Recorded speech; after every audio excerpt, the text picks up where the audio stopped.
ताज्या आणि सुपरफास्ट बातम्या पाहण्यासाठी स्वराज्य न्यूज मराठीला सबस्क्राईब करा आणि बेल बटन प्रेस करा.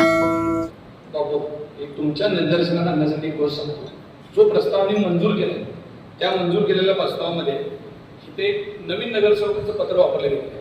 अक्षय अंजन त्यांनी नगरसेवक झालाय 20 तारखेला 20/2/26 नगरसेवक झाला. कितीला?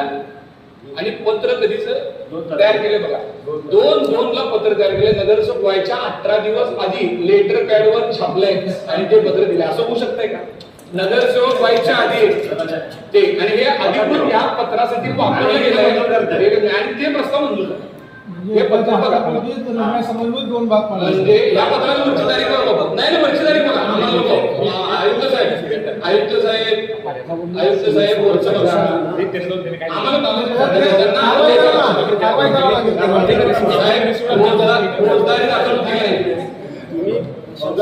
स्वीकार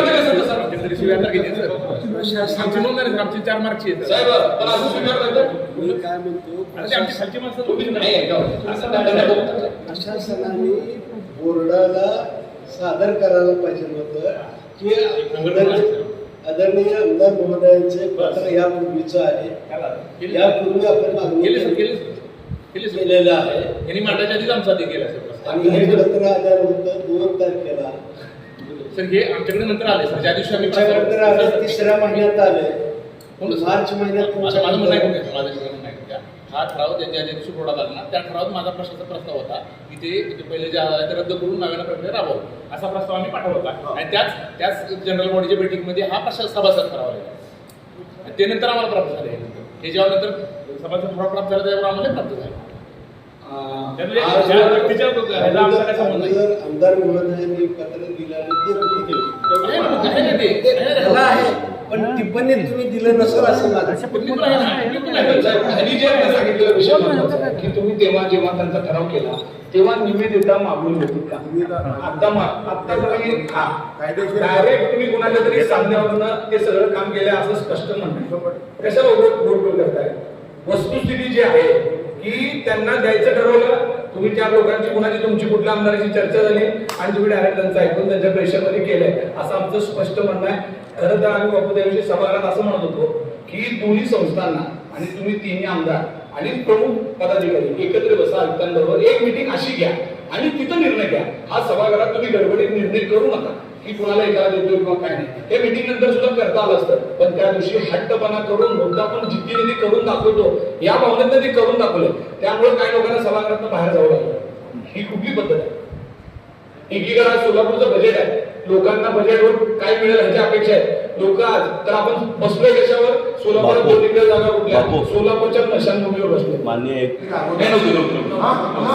ठीक आहे. मी चुकीचं करणार आम्हाला तुम्ही कायदा शिकवणार. ठीक आहे. याच्यामध्ये काय केलं आम्ही ऑगस्ट महिन्यामध्ये आपण जेव्हा प्रक्रिया केली नाही तेव्हा आपण तो ठराव घेतला. तेव्हा आम्ही तेव्हा काय केलं की एक्झिस्टिंग जे काम करतात पाहिलं नाही.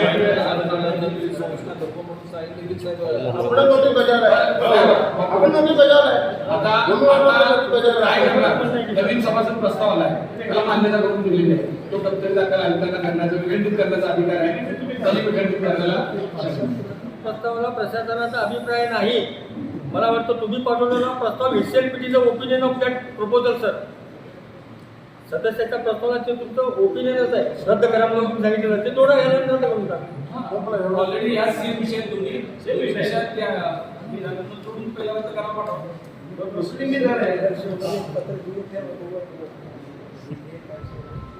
दबाव खूप आहे. माझं असं म्हणणं आहे की तुमचा अभिप्राय घेतलेला नाही आहे. जागा घेताना मोठी जागा देताना आयुक्तांचा अभिप्राय पाहिजे कुठे. आणि हे जे ऑफिस करा म्हणून जर दिले कारण काय इतर भरपूर एजंट करेल त्यांची हे ऑटोमेटिक म्हणून दिले तर करायचं काय? त्याच्यामुळे तुम्ही कुठलीही प्रॉपर्टी देत असताना आयुक्तांचा अभिप्राय हा मोस्ट आहे. आजवर कधीही कोणतीही जागा विदाऊट अभिप्रायाशिवाय दिली गेली नाही आहे. आणि या प्रस्तावाला तुमचा अभिप्राय न घेतल्यामुळे हा विखंडितलाच पाठवल्याशिवाय तुमच्यावर कुठला पर्याय? महानगरपालिकेने परवा जो ठराव केलेला आहे महापालिकेमध्ये तो विखंडित करण्याकरता आता सर्वांनी सांगितले की सर्वांच्या मध्ये आम्ही सह्या करून आयुक्तांना पत्र देणार आहे. तो आयुक्तांनी विखंडित करावा आणि येणाऱ्या नवीन सभेमध्ये आम्ही सभासद प्रस्ताव उर्गी मठ या संस्थेला स्मशानभूमीची जागा द्यावी याकरता आम्ही येणाऱ्या सभागृहामध्ये तो प्रस्ताव आणणार आहे आणि तो मंजूर करून घेऊन पुन्हा एकदा आम्ही संस्थेला जागा देण्याकरता प्रयत्न करणार आहोत. बोर्डामध्ये जे नगरसेवक नसताना जे आणखी नगरसेवक संभाव्य होणार होते त्याच्या अगोदरचं तारीख टाकून संभाव्य नगरसेवकाचं नाव टाकून हे पत्र आयुक्तांना दिलेलं आहे. आयुक्तांना पत्र फेब्रुवारी 22ला बहुतेक आलेलं आहे आणि मला असं वाटतं इन्व्हर्ट झालंय. मार्चमध्ये इन्व्हर्ट झालं, मार्च 22ला काहीतरी इन्व्हर्ट झाले महापालिका आयुक्त आणि आयुक्त साहेबांची वास्तविक 2 एकर जागा आहे. म्हणजे 2 गुंठे जरी जागा द्यायची असेल तर कार्यालयाचा आयुक्त महोदयांचा अभिप्राय घेणं अपेक्षित असतं.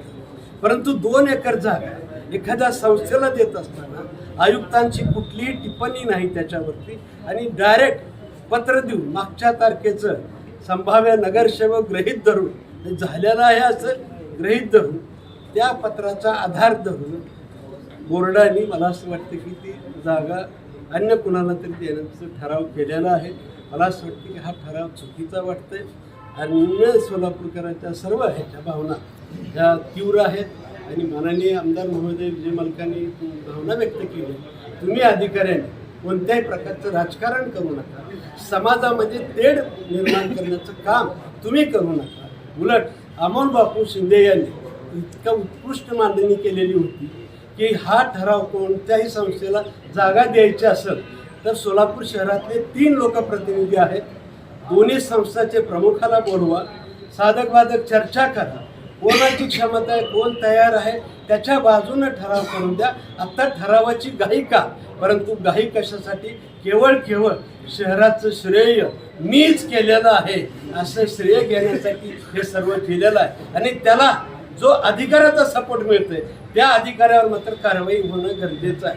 कारण 30/7चं पत्र म्हणजे 10/7चं पत्र त्याच्यानंतर 30/7ला पत्र येतंय, त्याच्यानंतर नगरसेवक नसतानाचं प्रिंट काढून त्याची प्रिंट तयार होती, त्याच्या पत्रावरती हे ठराव होतो. ठरावाला कोणत्याही परिस्थितीचा अभिप्राय महापालिका आयुक्ताचा नसताना हा ठराव कसा होतो हे बी गोड बांगार आहे. आणि मला असं वाटतं ह्याच्यावरती दोषीवरती कारवाई करणं अत्यंत गरजेचं आहे. मालकाने सांगितलं म्हातारी मेलेल्याचा सुखदुःख नाही, काळ सोकावू नये, काळ फोपावत चाललेला आहे. दबावापुटी अधिकारी खूप दबावापुटी एकतर्फी ऐकत आहेत आणि एवढं सोलापूरकरांच्या भावना एका समाजाच्या भावना त्या समाजामध्ये तेढ निर्माण करण्याचा प्रयत्न आयुक्तांच्या कार्यालयाच्या मार्फत अनेक जण करतायत.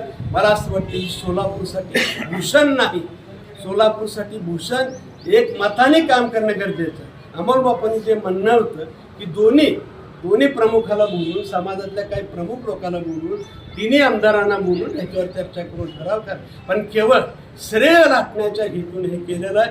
श्रेयापेक्षा ह्या चुकीची जे काम करते त्यांच्यावरती सखोल चौकशी करून त्याच्यावर कारवाई होणं गरजेचं आहे. त्याला निलंबित करणं अत्यंत गरजेचं मला वाटतं.